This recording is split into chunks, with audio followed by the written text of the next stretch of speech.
Whitaker Weekly is a 3-episode anime discussion podcast where two brothers discuss a show of their choice. The show can be anything from a current season flop to a decades-old classic. What are they going to talk about next? Who knows? They sure don't.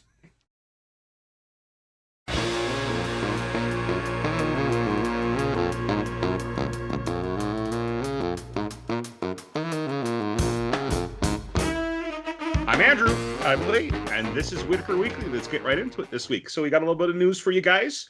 I'm particularly excited about one bit of news, but let's go ahead and share what you found first. Okay, so first thing I found was that apparently the Rising of the Shield Hero novels are going to get a gourmet spin-off manga. Good. So apparently there's a plan. Apparently there's a plan for a manga series that features the Shield Hero cooking modern dishes for the for his fantasy girls, his Raftalia and Philo and the like. Okay. I wonder if it's going to have kind of the same feel as there was that anime I watched, Restaurant to Another World, where it was basically a restaurant from our world happened to have a magical door, and that once a week that magical door connected to fantasy realms, and the lucky few who found this door in their own realm would come and try our modern cuisine. And it was just kind of funny. It was just kind of fun watching that show, because it was always about these fantasy people who lived in a desert their whole life, never knew what water could taste like with ice cubes in it, or the dwarves drinking craft beer that they've never had. There is another manga that's very similar to that one, but instead of it being a door taking them to our world, it's the restaurant itself is in a fantasy world. In the middle of a city, and all sorts of people come and visit in that city. And I'm trying to remember what it's called, but like there's a door that takes them to Tokyo. I also know that I don't know anything about it except the very, very descriptive name. I know that there is the hero started a pizzeria with his elf wife in another world. I have not read that one. No, sir. It's just one of those very, very descriptive manga titles. See how many words they can get away with fitting into a manga title. Don't seem to see it right now. Oh, yeah, I guess we'll have to find it later.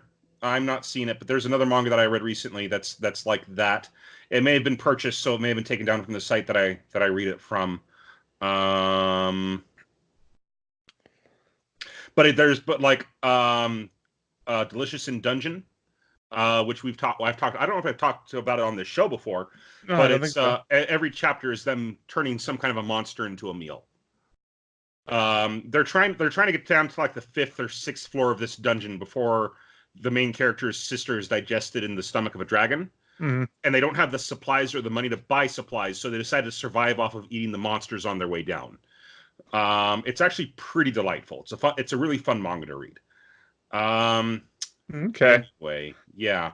So I just found it. Well, what I was talking about, the hero and his elf bride open a pizza parlor in another world. Send that one to me, because that was one that I think that I wanted to read, but I couldn't. It sounds familiar to me, but I don't think I ever actually marked it down for one of the ones that I want to read. Okay. I did not find where you could read it. I just found an image of the cover, and so I just linked you to an image of the cover. Okay, cool. I will go ahead and check it out when I get the chance. Anyways, right. So there's a whole subgenre of a lot of foodie anime manga. And so I just learned this today. It came up in my news feed. But One Punch Man is getting a fighting game. And if you think to yourself, why on earth would anybody pick anyone but Saitama in a One Punch Man fighting game? Well, there's a mode in this game where the game asks you to survive until Saitama arrives to finish off your opponent. Oh. Actually, that's a pretty good idea for a game, actually. Yeah. Yeah, and it's also a lot like the show. yes, it is. That's exactly Genos's character arc. Survive. Oh, here it is. I just found it. Sorry, the manga I was just talking about. Isekai Izakaya Nobu. And that's Isekai, different world. Izakaya is a bar where you can also get food. So like you'll see a lot of like in a lot of animes, people will go there and order the massive, the pints of beer and just get food and stuff. That's an Izakaya. And Nobu is the name of the restaurant. Yeah, it hasn't updated in a while. Actually, I guess it was about a month ago. It updated, but no, it's a fun manga. Anyways, so no, I think that's a really good idea for the. I'm not a fan of fighting games, so I probably won't pick this up. But I think that's a really good idea to kind of work around Saitama's overpoweredness to where you have to pick other people, and Saitama just arrives at the end of it to finish it off for you, because that's exactly what happens in the manga over and over and over again. Yeah, unless you're Tatsumaki. Yeah, I had the thought that if you're like I think they actually did this for Injustice, is that you play as Batman, and you have to work your way towards Superman and beat him because he's turned evil. Because if you play a fighting game and you are Superman, you're just going to keep winning, and it's kind of boring. In Injustice, there's like magic, like there's magic or something like that. I can't remember what it is, but it puts other people on Superman's level. It does. That's how they work it into that fighting game. But anyways, right. Like I said, I'm not. Yeah. Yeah, I'm not too much into fighting games myself, other than Smash Brothers. But anyways, yeah. So that's what I found. Then you got one more piece of news you just added before we started recording. Yeah, and I found this a little earlier today, and they had just dropped a promotional poster for this, and My Hero Academia Season 4 premiere date has been confirmed as October 12th. So we're just a few months away. That's exciting. I love My Hero Aka. It's such a great show. It really is. All right, so that's it for the news. Let's go ahead and move right in. And I need to apologize. I messed up. I watched the wrong season of this show. So we're recording this a day late after I got caught up. So tonight I'm probably not going to say too much because I don't want to slip up and talk about season 2. Because a lot of the surprises that you find out, they in episode 3 where they've got that book and she says, "Oh yeah, this is Midsummer's book," or whatever. Like this, I found this online. On the electronic ocean is what she calls the internet. Yes. I already know who Midsummer is. Oh. Okay. I already know who that is. That character. Okay. Huh? They've already introduced that character by then? Well, they have already here too, but I'm not going to say who it is. Oh. Yeah. Oh, okay. Yeah. Yeah. So I don't want to spoil anything. And it was a great season 2 because it just kind of flowed into things. It just kind of, I honestly felt like it was season 1 of a show because it just. Anyways, it just had a great flow to it. Everything was. It was a good introduction to the characters that they had already established in the previous season. I got a real good view at their real personalities and whatnot. But anyways, I'm not going to spoil anything. Let's go ahead and talk about your pick for Kill Annie month, since this is week 4 of our Kill Annie month. Yep. And go ahead and tell us what you picked and give us a description. All right. So this week we picked Love, Chunibyo, and Other Delusions. Mm-hmm. The description reads from Crunchyroll. Yuta Togashi has a problem. He used to be a Chunibyo, one of the thousands of Japanese students so desperate to stand out that they've literally convinced themselves that they have secret knowledge and hidden powers. But now that he's starting high school, he's determined to put aside his delusions and face life head on. The trouble is, Rika Takanashi, his upstairs neighbor, is just a bit delusional herself, and she knows all about his past indiscretions. Yep. So when we're first introduced to our main character, they kind of go into a Yuta. They talk about how Yuta used to be a Chunibyo. Chunibyo, yeah. Chunibyo. I'm going to get that pronunciation. I should have practiced how to pronounce that before recording this podcast. But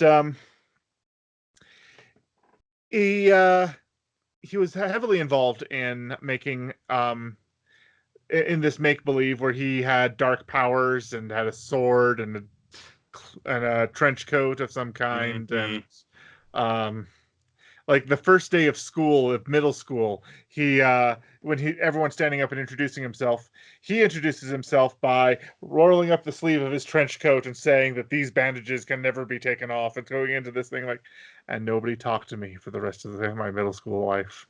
Mm-hmm. And so he's thinking back to all this time, and he starts rolling around in his bed. Forget it. Just die. Just...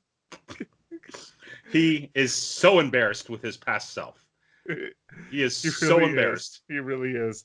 But the whole time I was thinking that, I was just thinking about, how the main character of When Supernatural Battles Become Commonplace, the kid with the dark power. How he wanted this so bad. He wanted this in his life so bad that he was a Chunibyo. That he wanted superpowers so badly that he got them, and they were the worst superpowers in the world. They were so useless. It was a fire that doesn't generate heat at all. It's just black flame. It's decorative only. Doesn't but even he loves it. He loves it so much. It doesn't even produce light because it's a black flame. Yeah, no light, no heat. It doesn't function as anything useful in terms of just looking neat. And he loves it with such a deep, nerdy passion. First thing he does every morning is he says, "Good morning, dark and dark," as he looks at his flame. And then at night, the last thing he does is, "Good night, dark and dark." Yes. He like strokes it like a cat or something. He just loves his firepower that does nothing. And he goes, and then, anyway, highly recommend When Supernatural Battles Become Commonplace. That show deserves a season 2. Yes. I should probably try to find the manga for that. That was delightful. Anyway, so he's clearing out his room and is trying to throw away all of his past remembrances, and he's getting rid of all of these things and putting them in boxes and putting them out his bedroom window so they'll take him out to the garbage later. Because he's living in a 3-story apartment complex and his window is right by a walkway that leads out.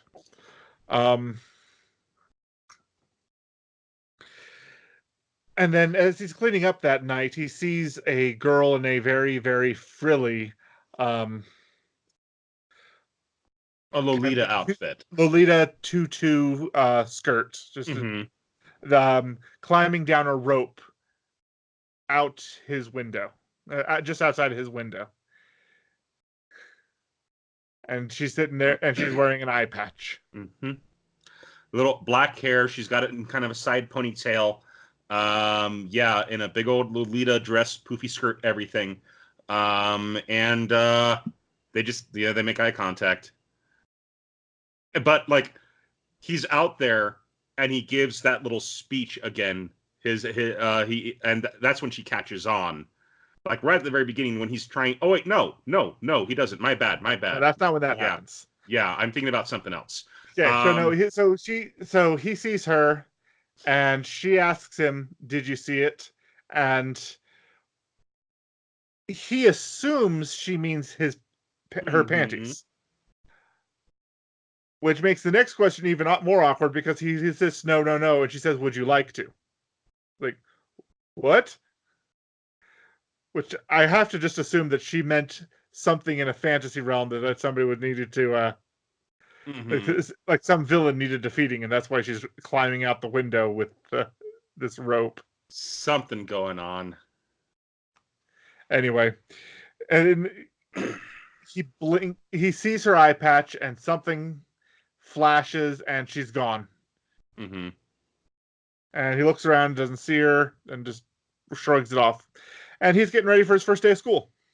Well, no, he leans over the balcony because she's going back down the rope. She's going down to the bottom floor. She's not good at climbing down the rope. Nope. That's part of the joke, is that she kicks him in the face, and and he ends up grabbing her feet and helping them find the railing so that she can get more comfortable before the conversation happens. And then she's climbing down, and she's not good at climbing down that rope. It's kind of adorable. Yeah, kinda. Also kind of awesome. So the next morning, he's getting ready for school, and he's trying to make his high school debut. And he actually goes a long way to high school because he wanted to make sure he picked a school that none of his people from his middle school class would go to. Because he wanted to leave that all in the past. And so he makes his way to high school. But he on the way, he runs... He checks himself out in the mirror to make sure he's looking all right, and somebody else gets the same idea. Speaking of mirrors, head to head, really close. He asks his sister what he looks like as he's getting ready for school, and she's just like, normal? And he's like, yes, that's right. It's normal. I look normal. And she's like, you're so weird. You're so weird, Oni-chan. Yeah. But she and him, then he goes, then he runs into the girl. They both are checking themselves out in the mirror. Not like, oh, I look so sexy. They want to make sure they look nice. Yeah, it's just a last minute, is anything out of place check, because this is first day of school. You are making your first impression. Mm-hmm. You want to look good. Same thing with a job interview. It's a last minute check. Oh, but he and this it's a girl he runs into, and she's this beautiful brunette, long hair, got kind of has the pink hair clip right in her bangs. Pink hair clip holding her bangs out of her eyes, and then she's got kind of the side ponytail as well. And like, oh, he's like he acts like a gentleman, lets her go first and check in the mirror. And he then turns around and sees, I don't think we've learned her name yet. Her name's Rika. Yeah, he sees Rika. And Rika, she does the dumbest wearing the same uniform. Well, he notices that the brunette is wearing the same uniform as well. Yes, but she's so distracting. I don't know if he noticed her uniform at that particular moment. He just notices that girl from last night is standing there, and she then uses force powers to open the automatic doors on the train that we're going to open anyway. Okay, I know you said it's so stupid, but who hasn't done that? Who hasn't just pretended to be a Jedi, walk up to an automatic door and... I do it all the time, and in fact, one of the reasons I still do it is because when I wave my hand in front of me, it means that the motion sensor is triggered 3 feet earlier than it would have been, and so I don't have to slow down to get through the door. That won't happen in Japan because, as far as I know, you actually have to step on the mat for it to open. Yeah, that works on mats. So, what I do is for door sensors, like at the Walmart near where we're at. There's not a whole lot of mats where we are. Yeah. And it wouldn't work on the train. Well, it doesn't always work on train doors either. It has to be somebody pushing the button from the inside or outside where we're at. Mm-hmm. But when she does it, it's a Van Damme maneuver where it's three dramatic camera angles, and then all this steam and energy pours out of the door as it opens. And she's so serious about it. Have we talked about the Van Damme maneuver before on this show? I think we have. We have. Yeah. It's a classic maneuver where they take the same action and show it from 3 different camera angles to emphasize the importance of the action. Mm-hmm. And it's colloquially known as the Van Damme maneuver because Jean-Claude Van Damme was known for popularizing it. I've only ever heard our family use that term. We learned it from our older brother Doug. I don't actually know if anyone else knows the term Van Damme, but you know what? Whatever. I hope that we popularize it. We will popularize it. The Van Damme maneuver. It deserves popularizing. Not maneuver, maybe the Van Damme cut. Yeah, so whatever. We can workshop it. Anyways, yeah. So the steam comes out and the door opens, and he's just like, "Oh, it opened."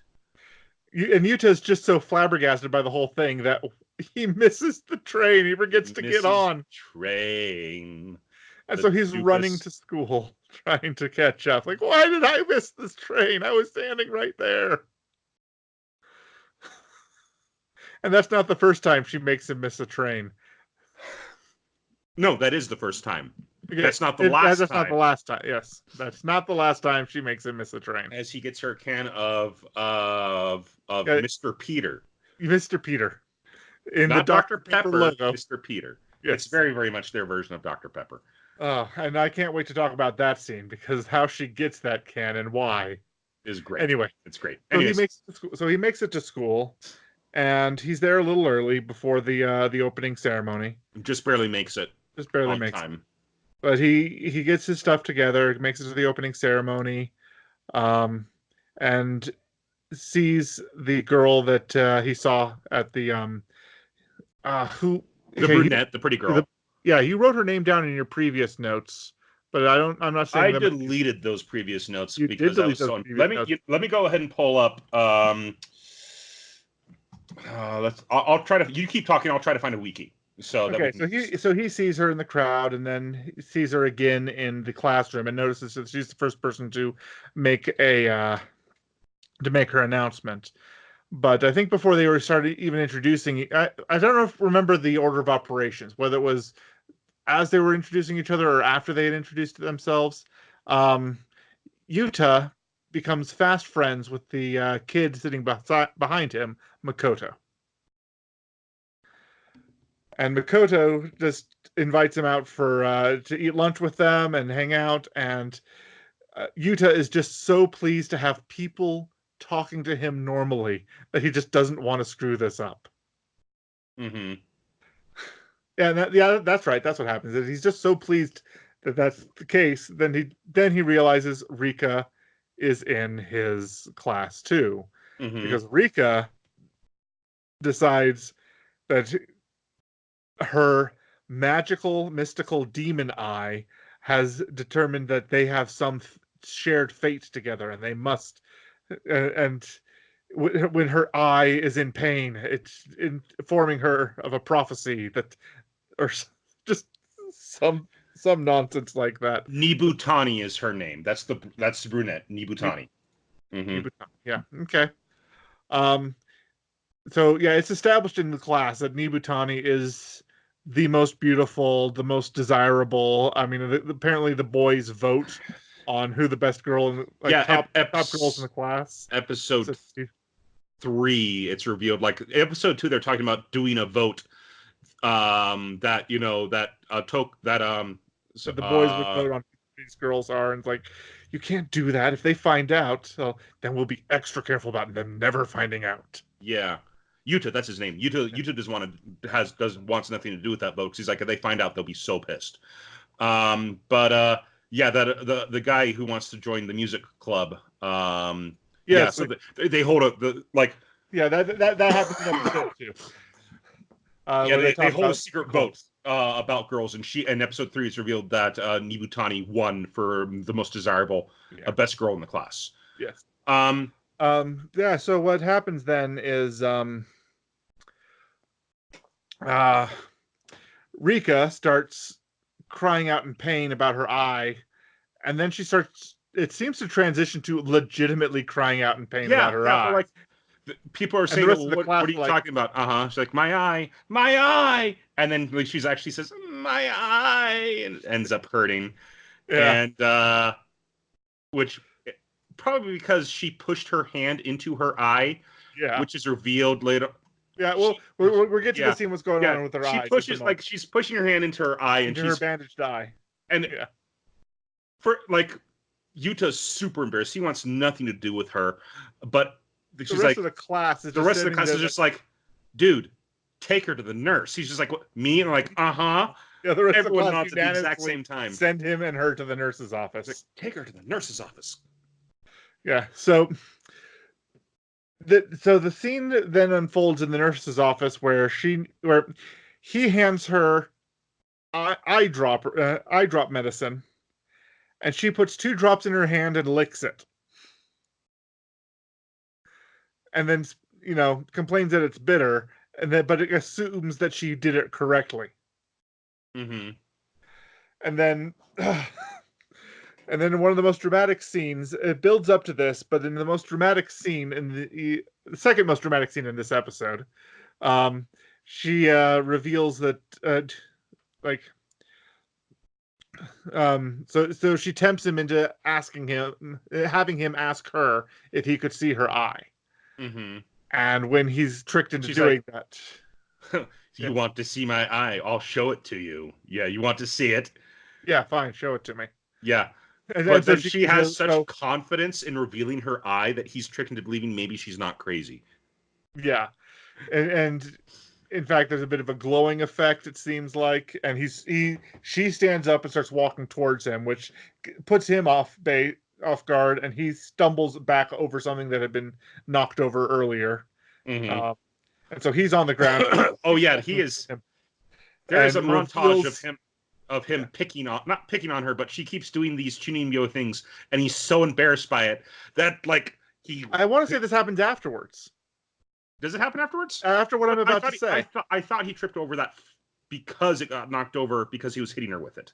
But it doesn't matter. Anyways, keep going. Yeah. So she reveals as she pulls up her eye patch and shows him this golden eye, the contact lens falls out, and she starts looking around for the contact lens that she's been keeping in her eye for these special effects. Why she probably hurt her eye, because she was pushing against her eye patch and therefore pushing the contact lens into her eye. And this entire scene, I kept thinking about when Kazuma met Megumin and started pulling on her eye patch because she's wearing it for fun and not because she's actually, sealing powers behind it. Like, you have this magical power that you can blow things up, and you still have to be a Chunibyo in They exist even in that world. She has magical powers, and she still has to pretend she has more magical powers than she does.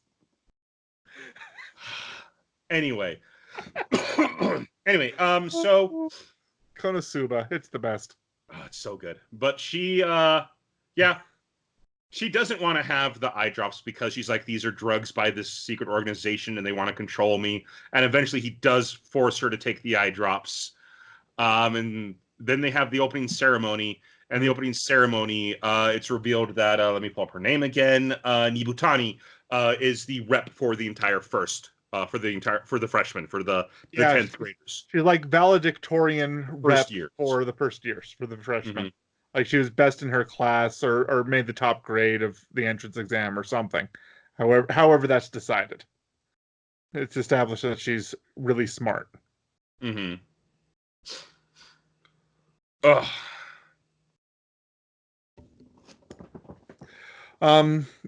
But yeah, that I think that wraps up episode 1. Yeah, that pretty much wraps up episode 1. Well, no.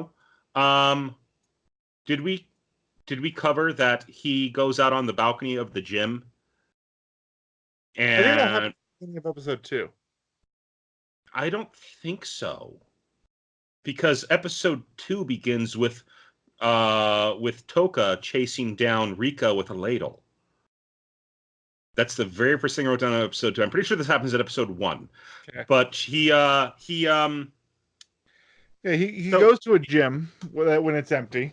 He goes to the gym, goes out on a balcony, and like a balcony of some kind. Says his his introduction of like the Dark Flame Master, and he's just like, and he does his pose and everything, and he says goodbye to that. Yeah, he expels his past from himself. Mm-hmm. Expels his past from himself. And Rika notices. And that's when she starts talking to him about it and trying to bring him back into that world. And he wants nothing to do with it. But episode 3 starts off with... my bad, thank you. Episode 2, Rika is running from someone at night. Yes. And you just see this taller figure holding a silver something, chasing after her. And this silver something just eventually starts flying right at Rika's head. And the next scene we see... Rika's got a big Band-Aid on her forehead. Rika's got a big Band-Aid on her forehead. And we learned that that's her older sister. Yes. Who's an absolute badass. And uses a ladle. And has this ladle on her at all times to put her sister in her place. Apparently she's a professional chef. Yeah, she's a professional chef is what they say. Or was not what they say, but yeah, she is a professional chef. They say that's her job. But anyways, it's a tell didn't show yet in the first 3 episodes. Episode 2, and so we then cut to Yuta and Nibutani. Okay, so Yuta's having a dream. Pool together. Yes, it's pretty obviously a dream pretty quickly on. Because so he's just having a very pleasant encounter with the girl he likes. Uh-huh. And he splashes her, and she splashes him, and he splashes her some more, and she pulls out a super soaker.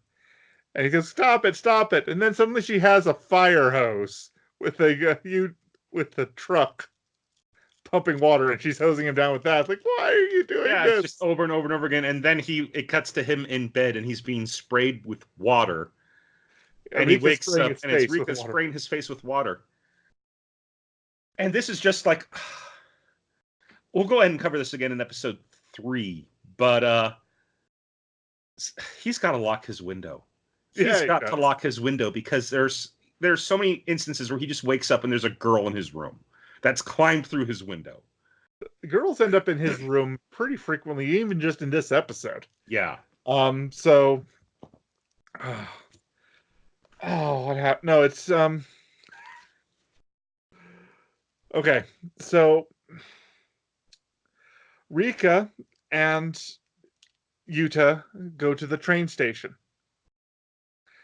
to go to school, and Rika is trying to convince Yuta about the secret organization that's been trying to that she's been trying to fight against. It's been thwarting her at every turn, and how her sister is actually a secret agent of this organization, and this, that, and the other thing, and one day she will be able to defeat her.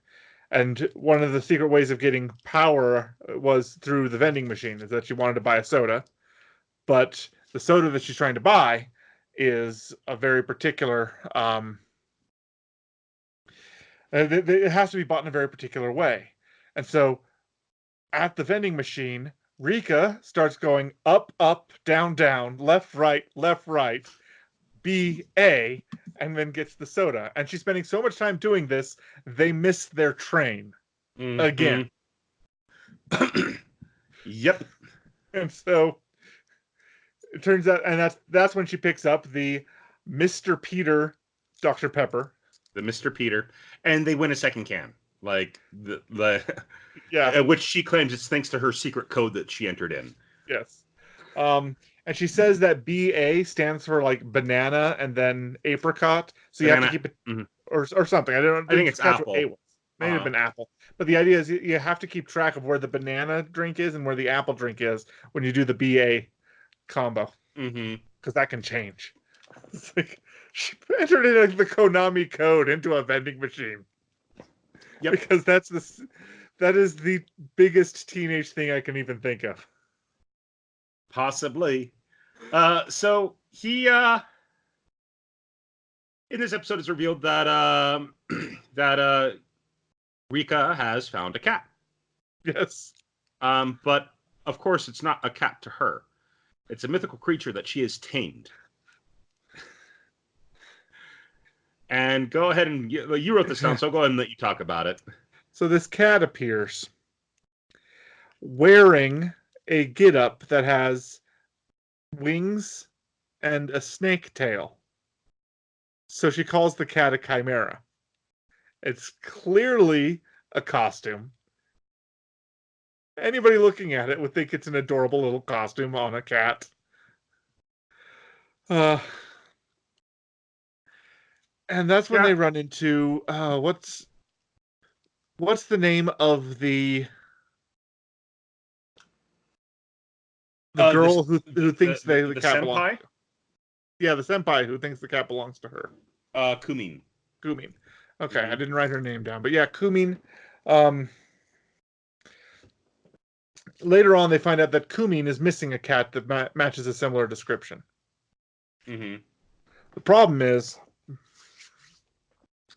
Kumin, while the description matches, Yuta is very serious about the description that he's giving, and Rika is less helpful because she won't stop injecting her fantasies into the description of the cat that they're describing. But eventually they talk her into coming over and seeing the cat, and they bring they bring her over, and the cat, and they finally make, a major plot point that happened had to do with no, it was on the way home. It was on the way home that they missed the train back. And so they ended up getting home late. And because they got home late, Rika wasn't home to receive boxes that were mailed to them. Yep. So a whole bunch of boxes ended up in Yuta's front walkway. I think we also need to point out that at the very beginning, Yuta noticed the bandage on after after Rika sprayed him awake. Yuta that's when he noticed the bandage, and she's like, and she talked about the priestess that she lives with, her older sister, and how the priestess can't handle her new chimera. And he's like, oh, so your sister's allergic to cats. Yeah. Yeah. So that's established. But what happens is, so there's this whole big thing about her room being, his house being flooded with her stuff. And he bonks her repeatedly while talking to somebody else about karate chop. That's a pretty famous gif. Well, I don't want to say famous, but it's a recognizable gif where he's just like bonking her on the head as he's talking to his little sister. So he's like, well, yeah, I was supposed to be here at 3 to meet them. And it's like, 6 o'clock at night. So hours late.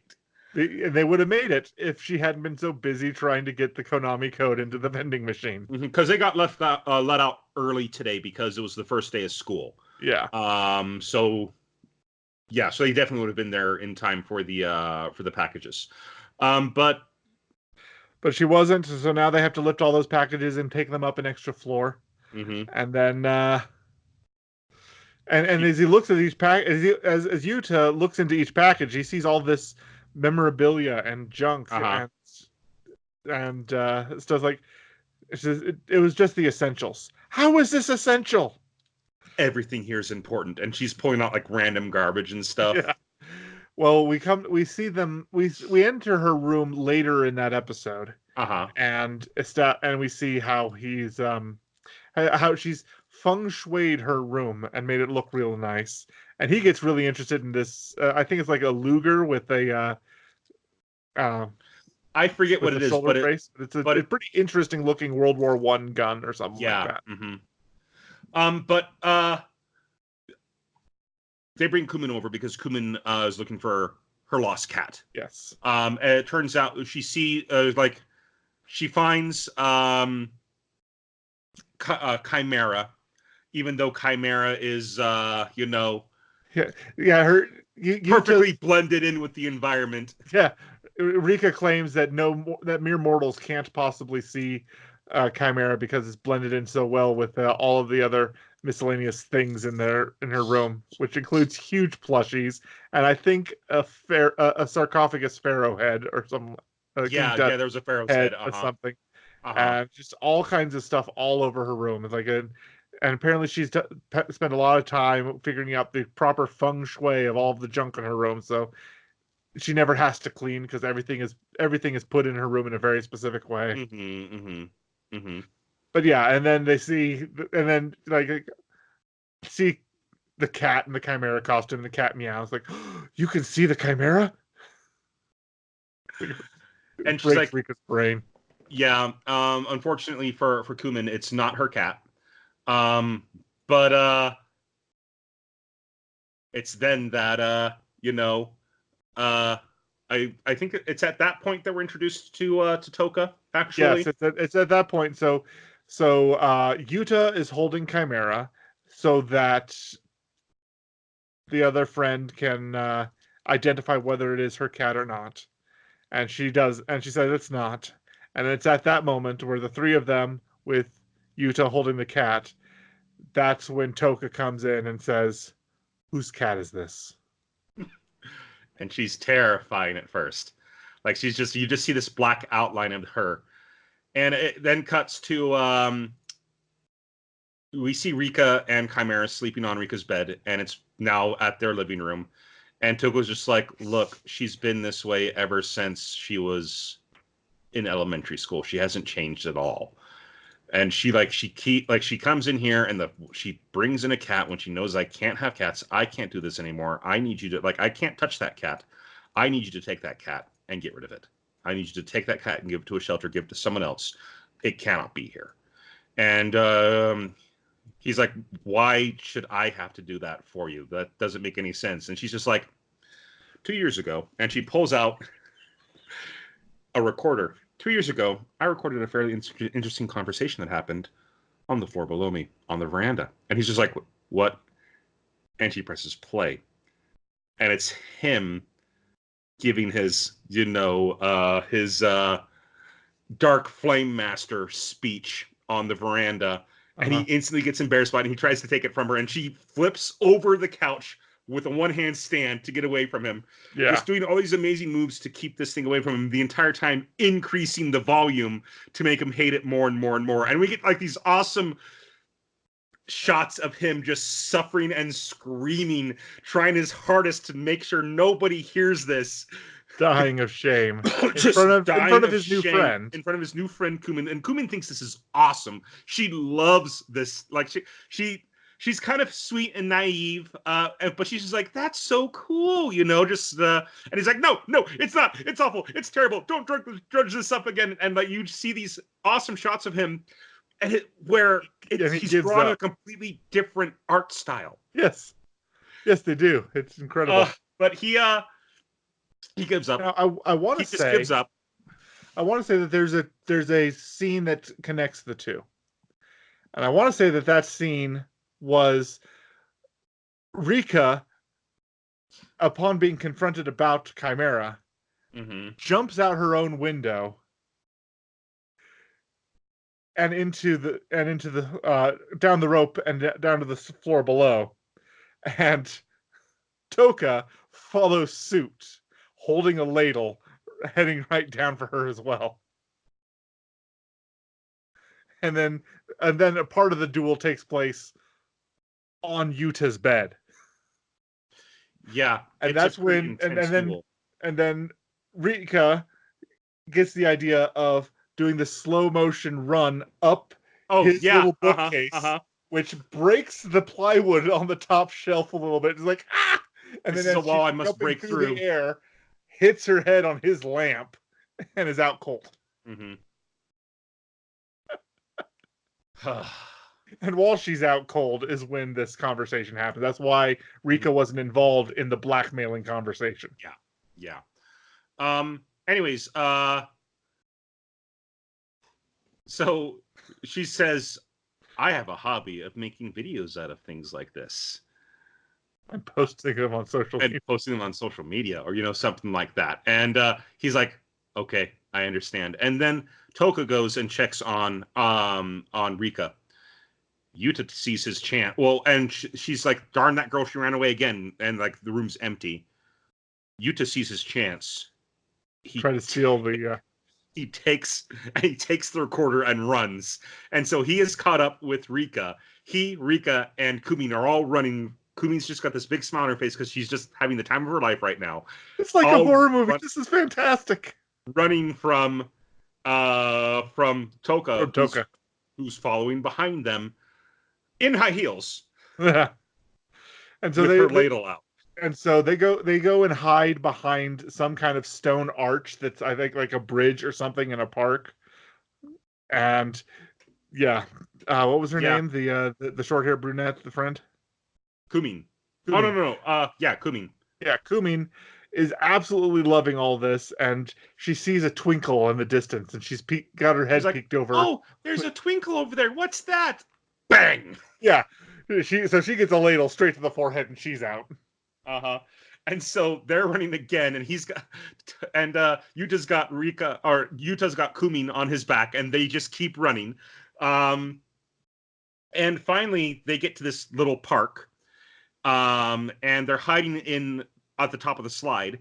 And Rika's just like, no, I have to fight her. I have to stand up against her. And so she goes down there, and they have this super over the top battle where they're like she and her sister, and it's obviously it's all in Rika's head. The one of the great running gags of this series, and it's one of the reasons to watch it, is Rika's imagination turning this into pure action fan service anime.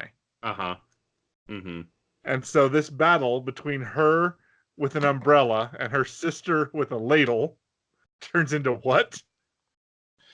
Well, you're the one who wrote it down, so I was going to let you talk about it if you wanted. It is an incredible, epic battle of superpowers and weapons that are bigger than the people wielding them, but still retain the same. You can kind of tell that this was inspired by an umbrella, and the other thing was inspired by a ladle. And in the meantime, and it cuts back to reality, and energy and powers are going back and forth, and blocks and explosions, and it's everything you expect out of anime.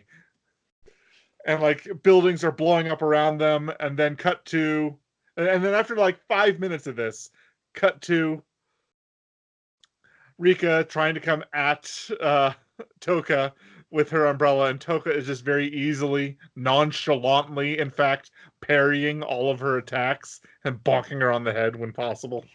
Mm-hmm. Yeah, and eventually she just, cuts to reality, and it's just like, Rika's just like, randomly stabbing this umbrella out, and her sister's just like eventually just has enough of it and knocks her out cold with the.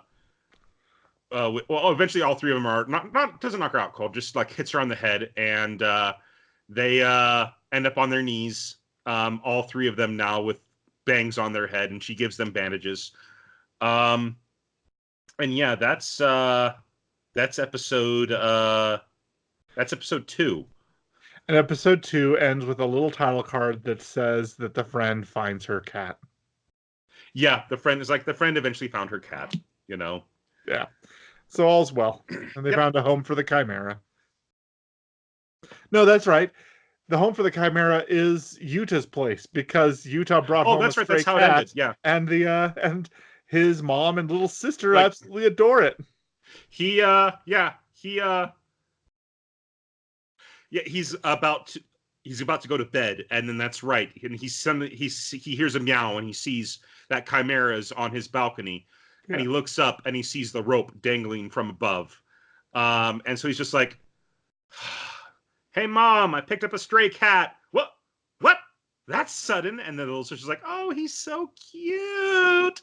So yeah, they Chimera ends up. That's how the episode ends. That's right. Yeah. Chimera ends up in his home. Anyways, episode 3. Mm-hmm. Episode 3 starts with a demonstration. I want to say no. Does it start with the demonstration, or does it start with Sane trying to get involved, or Sane later? Sane's in the later half of the episode. That's right. Oh Sane she's in the later half of the episode. She gets called, and we don't see her until. I guess we kind of see her outline at first. Yeah, we don't see her outline, and she says the word death or something, and it's like very dramatic, and she's got these super long pigtails, right? Yeah, super long pigtails that are weighted at the bottom to help keep the hair down. Yeah, something's going on. Something. But anyway, the episode 3 does start with a karate demonstration as the school is introducing various clubs to get people interested to get the freshman class interested in joining clubs. Because it's been a month since school started. Like, the first episode is first day of school. Second episode is 2 weeks into school. Third episode is a month into school, and clubs are starting. Is how each episode is introduced. And clubs are starting, and while the karate club is giving their presentation, Makoto, the friend who's been behind Yuta this whole time, wants to join the K-On club, the light music club, because are you interested in music? No. Then why do you want to get in the light music club? Because electric guitars get girls, man. Yeah, pretty much. He just has this fantasy of having a girl on each arm and girls in the background swooning over him that he doesn't even notice. It's like, in a month, I'll have a girlfriend, and then after that, I'll just have girls following me around that I don't even notice. It's gonna be great. Yeah, that's his plan in life, is to play the guitar and get it easy, have an easy life.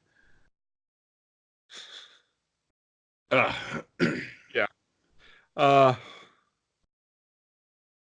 But yeah, that's his club idea. And then Yuta has a piece of paper tossed at him. And he opens it up, and it's a note from Rika informing him, "Meet me at the rendezvous point by the gravestone with the wilted flower." And he writes back, "There's no such place." And I like how they pass notes in this auditorium that they're in, or like the gym that they're in. He takes the rubber band and he folds the paper back up and pulls the paper across against the rubber band and lets go. Yep. And we get this cool slow motion shot where it's going towards Rika, and she's trying to do something really cool and just close her fingers around it, but she closes it too late and it's her right in her bandaged eye. It's her right in her bandaged eye. And that's kind of the entirety of the show in one shot. Uh-huh. Is her thinking she's cool and failing. Mm-hmm. It's great. And that is again another popular GIF on social media of her just missing that. Okay. Something I wrote early on was how I didn't really enjoy the opening credits for season 1. I mean, yeah, when we have big screens, and the part of the format of the opening credits is that it flashes back and forth on either side. Like, here's one shot, and here's one shot as it's progressing. Then here's a loop, and another shot, and it progresses a little more, and a loop, and it just goes back and forth like a strobe, and it's distracting. It's bad. It was bad. It was bad. Uh-huh. However, it was during that sequence that one of the greatest memes in anime was created. Is that during that sequence that you get both sides at the same time. You get Rika in her bandaged eye doing the finger spin. I caught because there's that, and then it follows up with like her hip bounce as she like jumps across. Yes. I saw that part, but I guess I was just trying to ignore as much of the opening as I could, just because it was so hard to watch. That I didn't see her do that. Yeah, that's where that is. And I recently shared a GIF of somebody converting that into Komi-san. Yeah. Okay. Yeah, which was great. Which you squeed at. Yeah, because it's adorable and it's Komi-san. Anyways, and is deserving of squee. And when I was watching season 2 on accident, I was like, what are you talking about, strobe effect? This opening's amazing. It's the same 4 girls in the opening of season 1, but they're playing around with like magic circles, and part of it, Rika is hula hooping with a magic circle. And it was absolutely adorable. And I was like, that's awesome. Yeah, no, anyways. So it gets better. So keep up with the show and it gets better. Mm-hmm. Okay. And so, okay. Yeah, so the note slips past her fingers, and then it cuts to the two of them meeting, the two of them being Yuta and Rika, the main boy and the girl with the eye patch, meeting by a tree, by a stone or something in the schoolyard. And he's like, and she ineffectively attempts to tell him that she wants to start a club with him by saying things like, we need a base of operations to help fight the evil overlord or something. Whatever her fantasy was. She wants to name it like the Far East Magical Society. Yeah, Far East Magical Research Society or something like that. Yeah. A good name for it. And he's just like, okay, well, you have fun with that. And he just walks off. Yeah. It's like, okay, fine. You can be president and I'll be vice president. That's not even what the problem here is. That's not what the problem is. Anyway, so she sets up base to try to get people to join her club, and nobody's coming. And she starts threatening people with her with her umbrella. With her Chunibyo. Yeah, with her umbrella. And so, and that's just good. And that's like, that's even worse. Sorry, she's an idiot. Just keep going. And then suddenly, sitting at a desk right next to them, is their friend from the previous episode. Oh, in this episode, we also learned that this is where we learned that Toka is a chef, because as they're having lunch, it's pointed out that Rika's always got these great, delicious-looking bentos. Oh, that's right, the bento scene. And she tries to She's convinced pass that off anything the her color red is the red colored is poisonous. It's the red fruits that she's convinced are poisonous. So she sets them aside, and then she's just like, "Ugh, the rice has been infected." And so she cuts the rice out with that has tomato juice on it. She's like, "Here, you can eat this." He's like, "Fine, I'll eat it. That's fine." And so she puts her chopsticks feeds in it his to mouth him directly with her chopsticks, and the entire class goes, "Oh!" thinking that means that they're a couple. Yeah. And they're so happy for them. They already hit it off that quickly. And of course, who sees them and is clapping? But, the girl that he likes as well, Nibutani. But as they're out trying to get club members, he notices Nibutani in a cheerleading outfit. Well, before that. Before he notices her in the cheerleading outfit is when the friend shows up, who was missing the cat in the previous episode. Oh, yeah. And she sets up a desk next to them and decides she wants to have her own club too, and pulls out this green pillow and takes a nap on it. I want to join the napping club with her. This is her second year trying to make the napping club. She tried it when she was a freshman. Yeah. Now, I guess we should probably say first year, because that's what they say in the anime. Because they don't technically have freshmen, sophomore, juniors, and seniors like we do. So this is her second year. When she was a first year, her second year of school, this is her second attempt, and she's like, "Oh, and I'm going to go ahead and have a dream where I'm going to go ahead and have a dream where I'm walking through a field," and she pulls out a green pillow and just falls asleep on it immediately. And she starts talking in her sleep about being in the field. He's like, and you just like, well, it worked. That works. She's having a dream in the field, but then he notices Nibutani and a couple other girls in cheerleading outfits. And he walks up to them, and he's just he says, "Hey, I need to go to the bathroom." And he wants to see her because he's got this big crush on her. Yeah. And he sees her and a couple other girls and a bunch of guys from their same class, because this is when we learn that she won the best girl in their class. So the layout is she's in the gym and she's auditioning with a bunch of other girls to join the cheerleading squad. And he's standing at the door, and then suddenly all the guys in the class are also standing at the door. And that, just peeping. And then she looks over and she waves at him, and he waves back.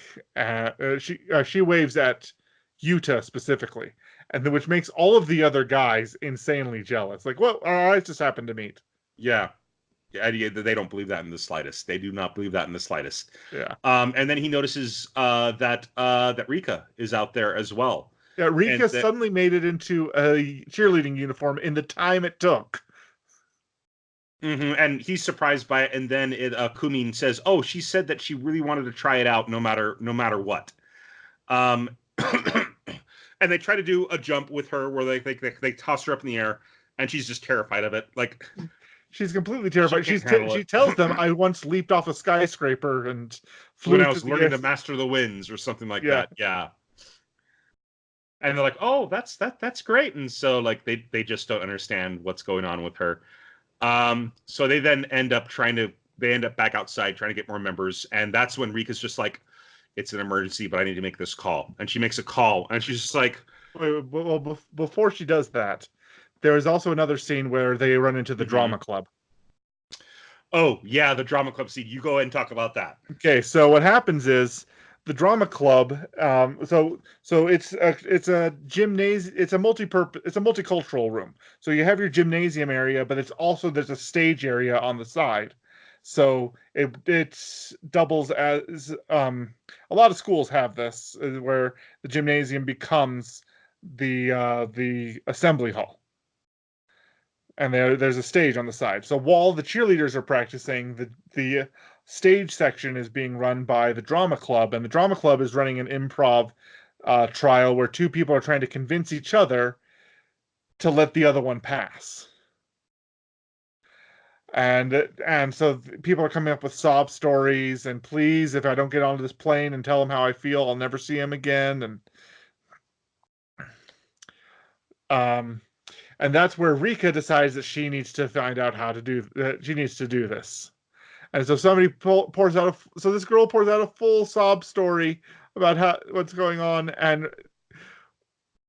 Rika dismisses it in 2 words, just like boring, or something like that. Just, no. The girl's like, "Please, I have to get to the airport. Please, if I don't get there, then I won't be able to tell him that I love him, and I'll never see him again." And she's just like, rejected. And the other girl's just like, what? Huh? And because she broke character, Rika wins. Yeah. and then the next person, like, the teacher's just like, huh? Point for this person. Yeah. And then and then she challenges the next person, and he says something to some sort of dramatic effect, and then she blasts imaginary lasers at him, and he doesn't know what to do, and so she wins again. Yeah. And the third person is ready for her strategy, and like he takes the shot and then throws something back at her, and then they just go back and forth in character. I didn't expect a light user to be here, and like she starts attacking him again, and then she does like a slide kick towards his feet, which he jumps over, and she ends up on the other side of him. And she goes, "Does that mean I win?" Bonk! Karate chop to the head. We forgot to mention that she has wheels on the bottom of her normal shoes. And it's so she can be so mobile and active and just fast. And he's like, you're like a little kid. No, I'm agile. But there's a couple of cute scenes where the two of them are walking home together, and she's just holding onto his bag as she's wheeling along behind him. Yeah, it's true. That scene happened. It reminded that her wheelies actually reminded me that apparently Penny Parker in Spider-Man Into the Spider-Verse also has wheelies and traverses scenes too. Help with animating her too. I don't know if I noticed that. I'll have to watch that again. Anyways, so she has heelys like that. And then also that entire exchange reminded me of a scene I recently saw, which was from Full Metal Panic Fumofu, when the main character is trying to take over a dojo, and so there's this triplets of beefy guys, and like, if you can beat even one of us in hand-to-hand combat, then the dojo is yours, because each one of us can beat you. Says, all right, I pick you. All right, first person to come up to him comes out for a charge. He pulls out a bullet launcher and shoots it at the guy's face. He doesn't give them the dojo. It's that he's got to get past these 3 guys to get to the girl. I can't remember what her name is right now, but the main girl in Full Metal Panic. The point is, he keeps cheating, and she keeps whacking him with the fan. Yeah. Like, I beat him with my bare hands. You tossed a grenade at him, but I didn't pull the pin. Like, she tossed a grenade. He tosses a grenade, and then he decks the guy as he's freaking out. I didn't pull the pin. Well, he takes him down with a high kick, and then starts punching him in the groin, keep him down. Every single one of them, he punches him in the groin to keep him down, because it's the fastest way to win a fight, and that's what he's trained to do. He is not a nice man. No, he's not. But what's great about so Full Metal Panic Fumofu. Go watch that too. Which is another KyoAni production. Yeah. All right. So because they're not getting enough. Okay. So that's her name. So she doesn't join the drama club, and she still wants to join the Far East Magical Research Society, but. Well, it's because they merged with their senpai. It's now they renamed it the Far East Magical Napping Society, because that way they now have 3 potential members instead of just 2. So they go to a teacher. They go to a teacher with They go to a teacher. So they need 5. They need so many members to join. They call. This is when they call. Remember? Yeah, they're out there again, and then they call. They need a 4th. They need 5 people to make the club, according to this. She pulls out her black bedazzled cell phone, and she calls and says, "Yes, it's me. It's time for the something." Yada yada yada. It's time for yada yada yada. And Toka's like, you just said yada yada yada. That means you know you're pretending. And we then the next day Yuta's having another dream about Nibutani, and it's a fairly more lewd one. But this time, obviously right from the start that it's a dream because it's just like still shots of her casually running towards him, and then he wakes up to see this new girl, the girl we saw at the opening of this episode, sitting on top of him. Yes. And she sits on top of him. He really needs to lock his window. He needs to lock his window. And she sits on top of him, and she takes her two massively long pigtails and starts spinning them around her head. He then grabs her hair, and ties her to his bed by her hair. And he's like, "Who are you? And what are you doing in my room?"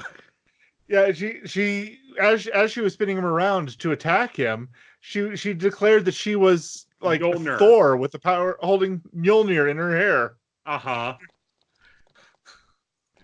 So. And he just grabs her and ties her up and forces her to reveal who she is. And it's revealed that she is her name is Sane. Okay. I'll tell you. Please just untie me. Please just untie me from the bed. And then what happens? Okay, so she reveals that she's Sane. And she prepares to attack, and a conversation doesn't go well, and then she prepares to attack him. And she starts spinning her hair around and spinning herself around in this great big attack, and then eventually she actually ties herself up in her own hair. Yep. Head to toe.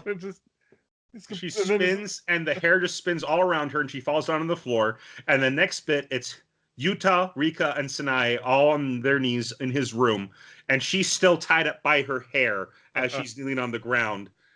And Rika says that, yes, she's, we met, I forget what she says, but Yuta interprets it as, oh, so she's your internet friend. Yeah, we met on the electric ocean. We met on the electric ocean. Oh, so she's your internet friend, And Sanae is just like, oh yes, and my great master here revealed that in many of my previous lives, I had always been her servant, and so here I am again to be her servant.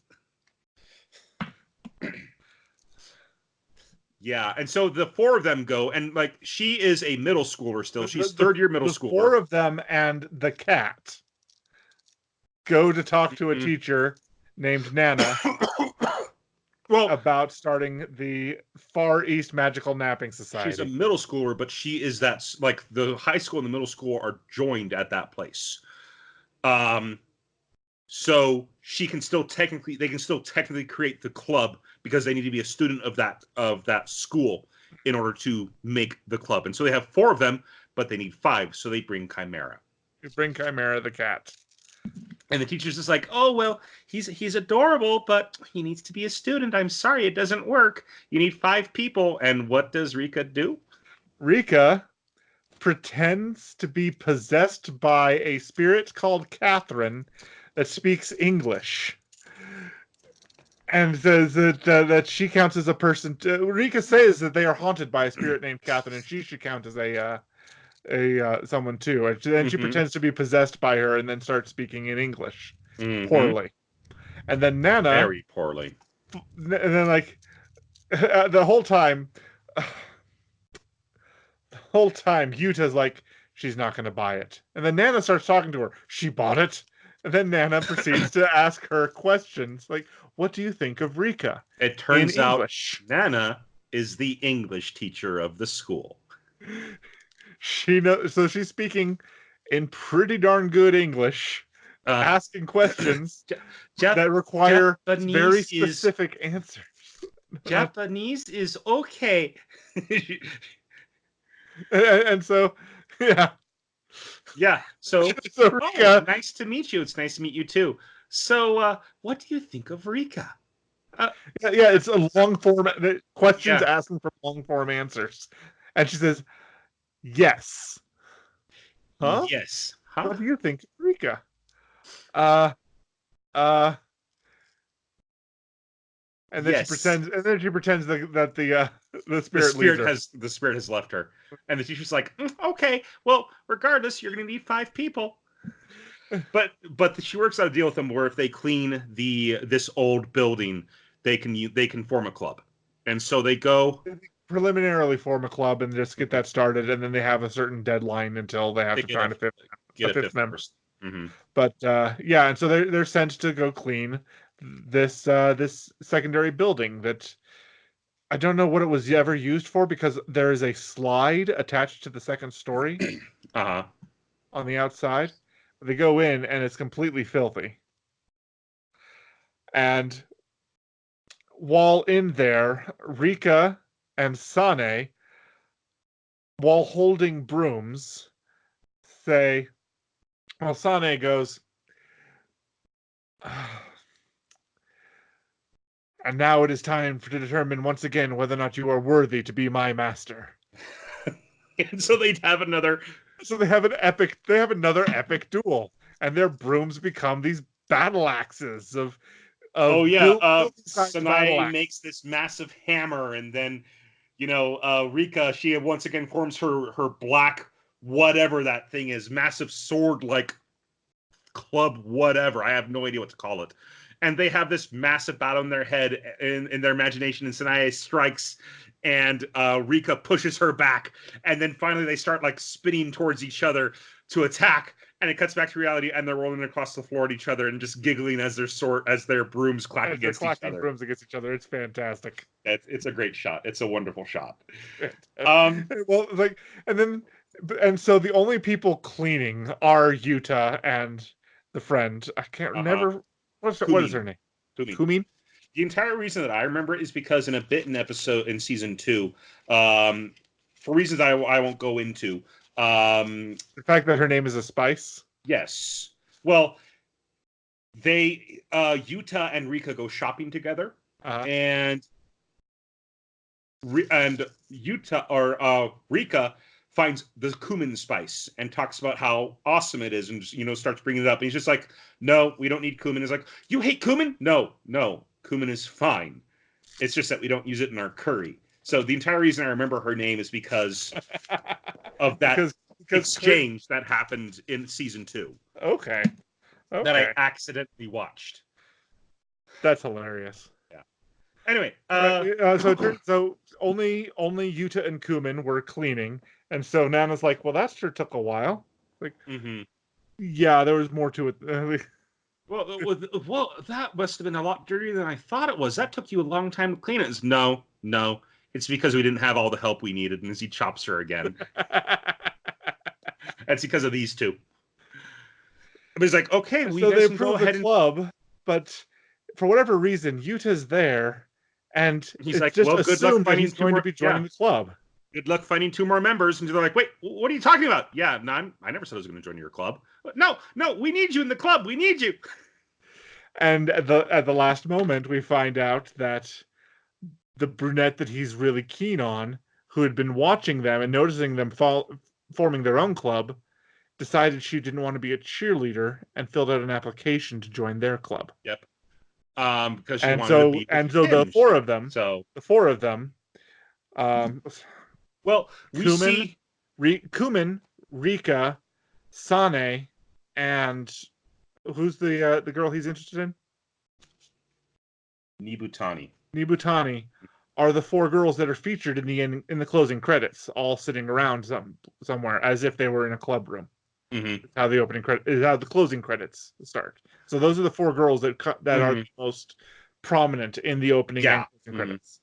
They're the four main girls. But they're trying to convince them to join, and this is on their way home at night. This is before Nibutani has filled out the application for the club.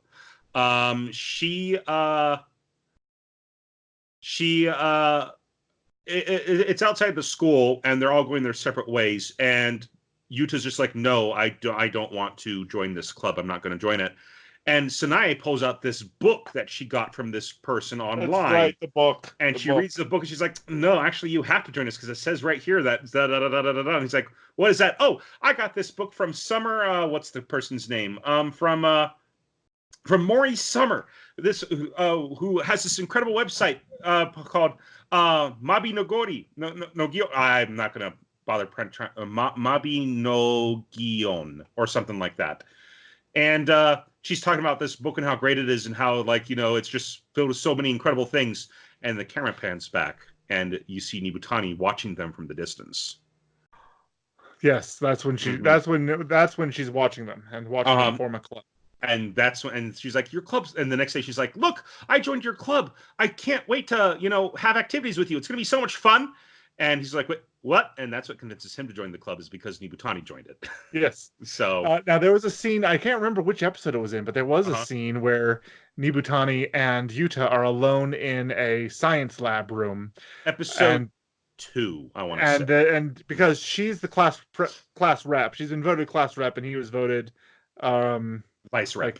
Vice rep. Mm-hmm. So the two of them are in charge of counting beakers and just making sure that the science lab is fully stocked. And so they're doing that.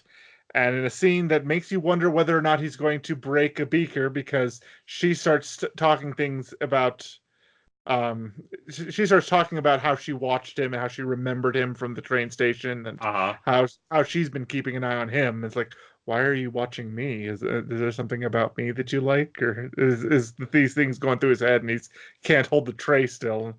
But he safely puts the tray in the in the cupboard, closes the cupboard, and is point blank away from one of the models, one of the giant one of the school human anatomy figures with the removable organs.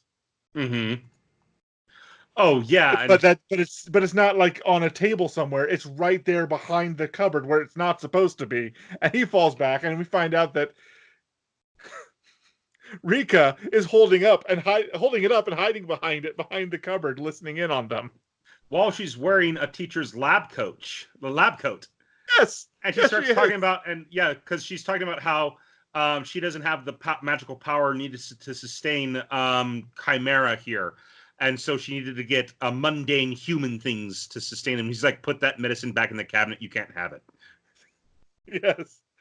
Yes, that was and it's at that time where he starts, yelling at her and rebuking her that the other girl starts seeing the two of them and how familiar they are with each other. And how close they are. Mm-hmm. Yeah. That she starts to think she doesn't have a chance, and then there's that whole, take that off. Take it off? She's all pretending to be looted or something. Rika's cut that out. And stop doing that to the medicine. Yeah, Yuta's just like, take that off, referring to the lab coat. And she's like, take it off? And he's like, yes, take it off. Take it off? I don't mean it like that. Take off that lab coat. And stop doing that with the medicine. Yeah. And she's just like sitting there, kind of spinning her finger around. Kind of shyly. Are you sure this is what you want? Yeah. Anyways, this show's great. It's a lot of fun. Yes. And I would like to watch more of it. I think it'd be a fun one to sit down and just kind of relax to, unwind to so far. Doesn't seem to be there's very high stakes in it. It just seems to be, there's a relaxing kind of slice of life anime with a bunch of silly Chunibyo stuff going on. Yep. Yeah. So it's basically an excuse to have amazing animation without a whole lot of stakes. Yeah. Anyways, next week, we were originally only planning 4, but it turns out there are 5 Fridays in this month. So we're going to be doing a 5th week of KyoAni month. Yes, we are. So next week, we're going to be watching one of my favorite KyoAni shows, Nichijou, My Ordinary Life. This show is based off of a 4-koma manga, a 4-panel comic for those of you who don't know what a koma is. They're like Sunday comic strips from days of yore. Yeah. But they're stacked vertically. Yeah. And so it's just 4 panels, and so 3 for a setup and 1 for the punchline. Yeah. It's a lot of fun. It's a very, very fun show. I was thinking about this or Lucky Star, but I was just like, you know what? I want to watch Nichijou. So I'll go ahead and read the description. This description is from Funimation's website. And you can watch the first 4 episodes for free on Funimation.com. From the creators of KO and Lucky Star comes a slice of life series packed with absurd antics and hilarious high school predicaments. Follow the adventures of 3 ordinary girls as they make life's awkward moments 1,000 times worse. Along with a colorful bunch of classmates, they learn their most important lessons the hard way, like whether goats are an appropriate form of transportation, who will win in a wrestling match between the principal and a deer, which is hilarious, by the way. That's this anime. I've seen that GIF. That's this anime. Okay, it's amazing. And most notably, if the 3-second rule applies to weenies that fly through mohawks.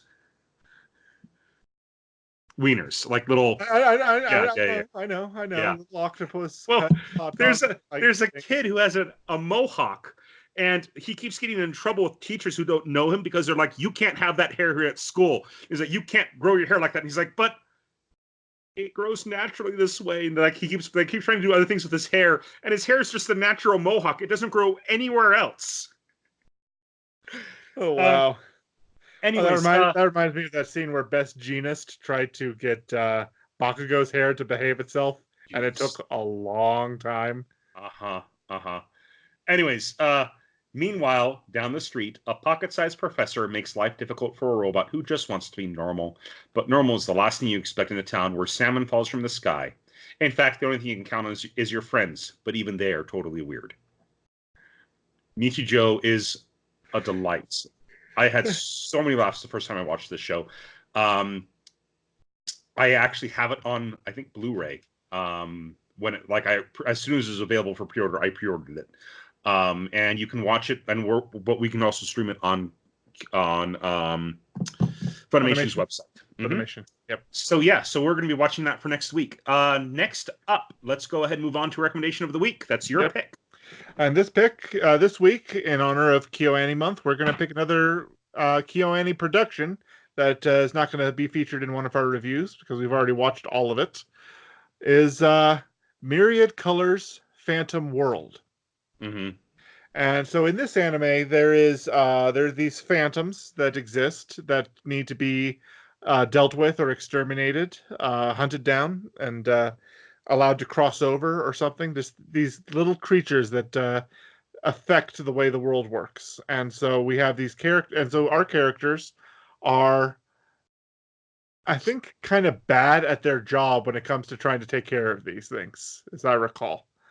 So they're high school students that have the adequate powers necessary to hunt these things down, but they're not necessarily very good at it. Like one of them, his power is that he can anything he draws, and then if he bleeds on the paper, that drawing comes to life and becomes an avatar that he can control use to help him fight.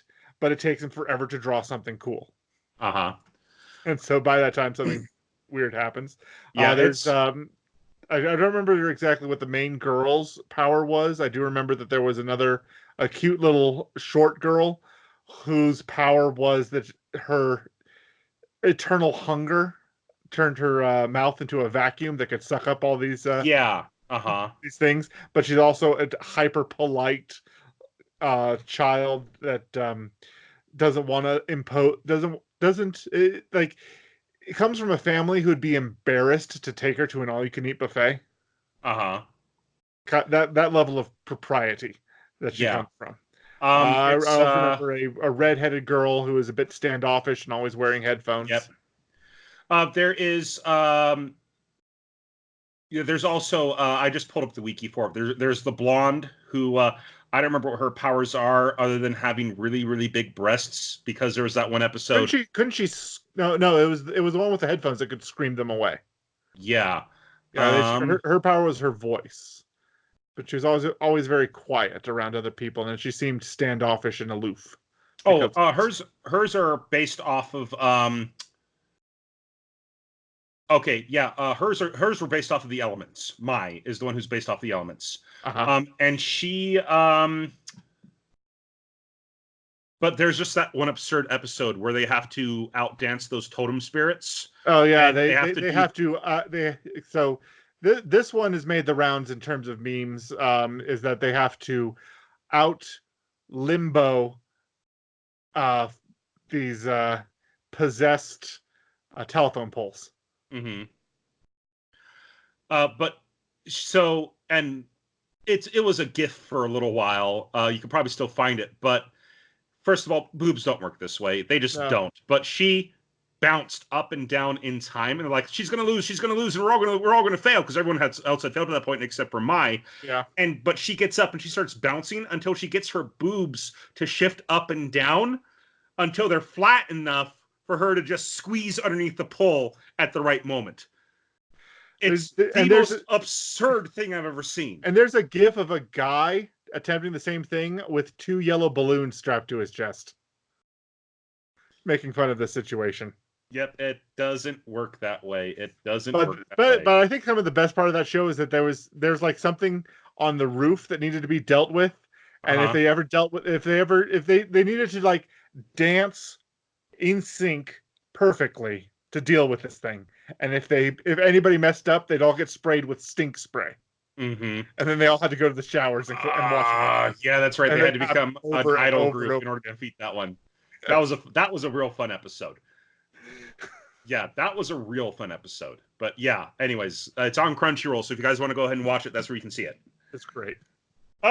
Next up is the creator shout out, and it's my turn this week. And I want to go ahead and give a shout out to an artist that I actually bookmarked a little while ago, but never had a chance to really talk about her. Kaisei. Kaisel. My bad. Kaisel. It looked like an eye on my monitor for a moment. Real name, Carolina Alvarez. There was a Facebook link to one of her pages, but her page, but the page didn't exist for some reason.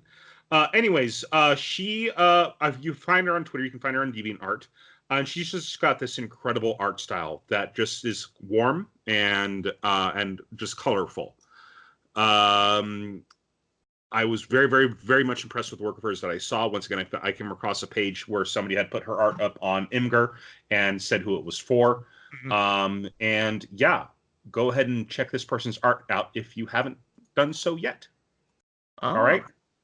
Yeah, I'm checking out her DeviantArt page right now, and it is quite nice. Yeah, she's got a real nice style. I really enjoy it. Anyways, that's it for another week. Thank you so much for listening in, you guys. If you listened in on YouTube, please feel free to like this episode and subscribe to our channel. If you like what we do and want to support us, please share our channel with your friends. Where can they find us on social media?